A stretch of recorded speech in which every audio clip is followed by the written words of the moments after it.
Hello children, welcome to AIMS India's online classes. This is biology section. You are watching ecosystems part 2. In the last class we have studied what are the two major components of nature. The two major components of nature are living organisms and environment, isn't it? The living organisms of an area on the earth are under the influence of many external factors. What are they? Light, temperature, water, gases. These are all external factors. Okay, that is called a physical environment we have studied, isn't it? And we also studied about the ecology. What is ecology? It is also called the environmental biology. It studies the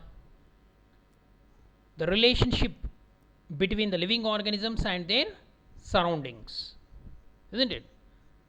The scope of this field is very large and covers things like global warming, environmental pollution, plant and animal extinctions. Okay, and we also studied components of ecosystem. There are basically two main components of ecosystem. The major components, what are they? Abiotic components, that is non-living, and the biotic components, they are living. Then what are abiotic components? The non-living components such as inorganic materials, organic materials, gases, these are all come under abiotic components. The biotic components, what are biotic components? The living components of an ecosystem. So especially we have studied the components of ecosystem. Which ecosystem? Pond ecosystem we have been discussing. Okay, biotic components are divided into producers, consumers and decomposers, isn't it? Okay, so let us continue children. The biotic components of ecosystem. In the consumers, primary consumers. What are primary consumers? The name indicating. Primary means first. Okay, so in the primary consumers we have discussed about herbivorous animals, isn't it? So now further these primary consumers are further divided into many types. We have discussed about the neuston, zooplankton, periphyton. Okay, so we have discussed about the producers and consumers in the last class, and about the primary consumers definition. The primary consumers are herbivorous animals that feed on producers directly. The herbivorous consumers may be larger or microscopic. Depending upon their position in the pond, the primary consumers are further divided into neuston, zooplankton, periphyton, nekton, benthos. Okay, so first one we have completed neuston. What are neuston? The unattached organisms that live at the air water interface, and they may be floating. Neustons which are floating, they are called epineustons. Example, water striders or suspended. The next suspended neustons, they are called hyponeustons. Okay, they are present below the water surface. So example, diving beetles, insect larvae. Up to here we have completed. So now zooplankton. Zooplankton means these are the animals that occupy the same place as phytoplankton. They feed on phytoplankton, means they eat phytoplanktons. So this zooplankton include minute small animals like euglena, a protozoan, cyclops, coleps, dileptus, the protozoans they are, cyclops, daphnia, stenocypris, they are crustaceans, and Branchionus asplanchena. Okay, lichen means rotifers. This is a minor phyla, rotifera. Okay, so these are all the small insects like animals. They are called the zooplanktons. Okay, they feed on phytoplankton. The next periphyton. Periphyton means these are the herbivores which are attached to the macrophytes, means large plants. Example, water mites, leeches, snails, Verticilla, a protozoan, Hydra, a cylindrate. Okay, periphyton are the herbivores which are attached to macrophytes. So what are they? Water mites, leeches, snails, Verticilla, Hydra. The nekton. Nekton, this terminology is very important, children. Twice you listen. Okay, zooplankton, periphyton, nekton. These are all ecological vocabulary. Very important. The term and the examples. Okay, nekton. Nektonic animals are the swimmers which are relatively bigger in size. For example, fishes, swimming insects come under this nekton. Okay, copepods, okay, they are examples. Ostracods and rotifers. So they are all transparent small insects larvae. Okay, zooplanktons. Next, benthos. So these are primary consumers which live at the bottom of the pond. Okay, for example, so actually these are also called detrivores. So benthos are the organisms, they are primary consumers, live at the bottom of the pond. These are also called as detrivores. Okay, depend on dead and decomposing organisms. For example, mollusks, insect larvae, beetles, tube worms, they come under the benthos category. Okay, cladocerans. The next, secondary consumers. Secondary consumers means these are the animals feed primarily on herbivores, which feed on primary consumers. Okay, example, water insects, water birds, some fish, big fish, okay, and frog come under the category secondary consumers. The tertiary consumers, these are high ranking consumers, feed on secondary consumers. Okay, secondary consumers feed on primary consumers, and tertiary consumers feed on secondary consumers, like a food chain it is. Okay, example for these tertiary consumers, some birds, large fish, snakes. Okay, so previously the crustaceans, crabs, lobsters, prawns. Okay, these are all called the crustaceans.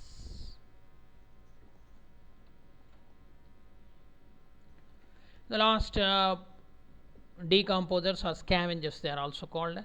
So these are saprophytic heterotrophs. Okay, decomposers are saprophytic, means they absorb the decomposed organic matter. So decomposers or saprophytic heterotrophs, they cannot synthesize their own food. Decomposers mostly live in the mud at the pond, and the dead bodies of the plants and animals, they degrade the complex materials into simple substances and add them to the ecosystem. They play a very important role in nutrient recycling. So thus these decomposers help in recycling of materials in the pond ecosystem. Okay, so these decomposers example, you can take earthworm, mushrooms, insects, bacteria. Okay, they are all the saprophytic bacteria, Actinomycetes, that is a fungi, Allomyces, it is also fungi, Chytrids, Fusarium, fungi, these are all, Penicillium is also fungi. So they are decomposers. The functions of ecosystem are very important. So they are as follows. It regulates, ecosystem regulates the essential ecological processes, supports life systems, and renders the stability. It is also responsible for the cycling of nutrients between biotic and abiotic components. It maintains a balance among the various trophic levels in the ecosystem. Okay, so the ecosystem is essential for ecological processes, supports life systems, and the stability is maintained in the ecosystem. Okay, this ecosystem is responsible for the cycling of nutrients, okay, because of the decomposers between the biotic and abiotic components. It maintains a balance among the various trophic levels. Trophic levels means energy levels.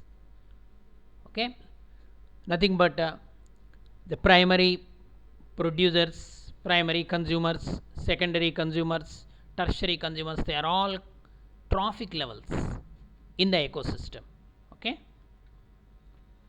so that's why the population of the primary consumers is more compared to secondary consumers, and the population of secondary consumers is more compared to tertiary consumers. Overall, the producers population is more compared to the consumers, then only the balance is maintained. Okay, so ecosystem cycles the minerals through the biosphere, okay, by means of different nutrient cycles, oxygen cycle, nitrogen cycle, carbon cycle, sulfur cycle, phosphorus cycle, and hydrological cycle, like that. They help in the maintaining the ecological balance. Okay, nutrient balance, nutrient cycles they are called, or they are also called as biogeo cycles. Okay, the biotic components helps in the synthesis of organic components that involves the exchange of energy, and the rate of biological energy flow, that is the production and the respiration rates of the community, is also maintained by ecosystem. Okay, now come to the important ecological conceptual terms. Trophic level. What is trophic level? There are different levels present in the ecosystem. They are food levels. Okay, so there are different food levels in every ecosystem. Each food level is called trophic level.